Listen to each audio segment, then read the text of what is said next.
Syria में एक शासक था बशर अल असद।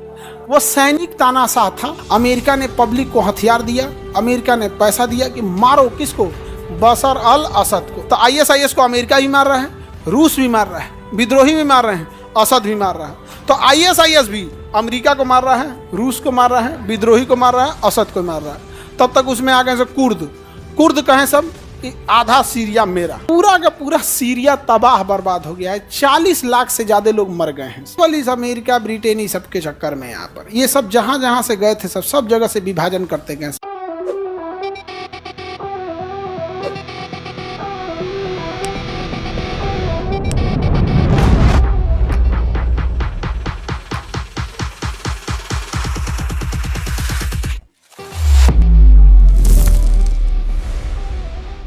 सीरिया की राजधानी दमिश्क।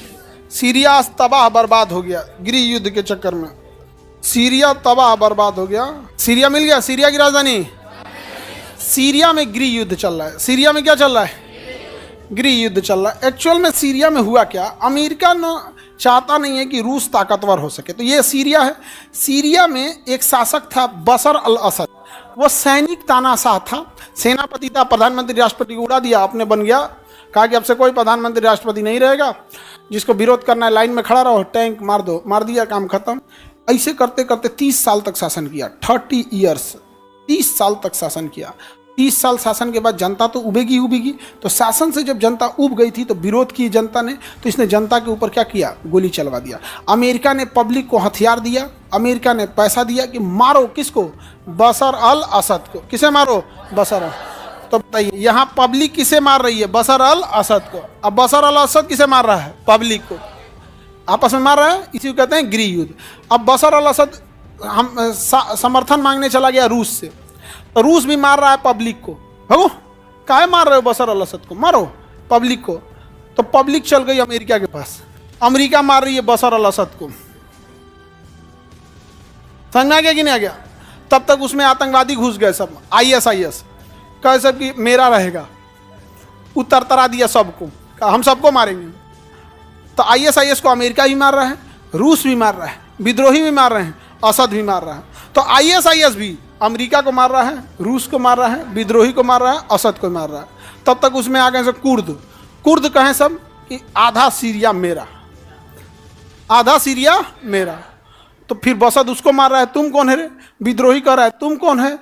तब कुर्द कहें सब ना कि आधा सीरिया मेरा और तुर्की भी आधा मेरा। तो कहा कि हम कौन सी किए रे, तुर्की भी मार रहा है।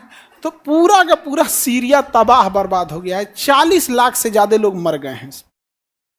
40 लाख से ज्यादा लोग मर गए हैं सीरिया में, एकदम तबाह। और जब भी युद्ध होता है तो सबसे ज्यादा भुगतना बच्चों और महिलाओं को पड़ता है, बच्चे और महिलाओं को पड़ता है। एकदम बर्बाद हो गया है सीरिया। केवल इस अमेरिका ब्रिटेन ही सबके चक्कर में यहाँ पर ये सब जहां जहां से गए थे सब जगह से विभाजन करते गए। सीरिया तो पूरी तरह से क्या हो चुका है, तबाह हो चुका है। अमेरिका और रूस के चक्कर में पूरी दुनिया में क्या मचा दिए सब तबाही। अब जैसे ट्रंप जैसा इंसान जब अमेरिका का चुनाव जीत सकता है तो भारत में जाति या धर्म क्यों नहीं जीत सकते? जब अमेरिका जैसे देश में कौन जीत गया? ट्रंप। सीरिया समझ में आ रहा है कौन किसको मार रहा है? सबको मार रहा है। इजराइल को जब मन करता है 2-3 गांव कब्जा लेता है। इजराइल को जब मन करता है 2-3 गांव कहता है इस जगह का व्यू ठीक आ रहा है, सेना कहाँ है, कब्जा कर लो, कब्जा कर लिया। सीरिया का जो चीज मन तो कौन कब्जा कर लेता है? इजराइल। अभी इजराइल फिर वो कब्जा कर लिया और उसकी राजधानी दमिश्क से 20 किलोमीटर पहले रुका है। किसी दिन ज्यादा होगा दमिश्क को भी कब्जा कर लेगा। और इजराइल का तरीका बहुत अच्छा है, कहता बस हमको जमीन चाहिए, आदमी नहीं।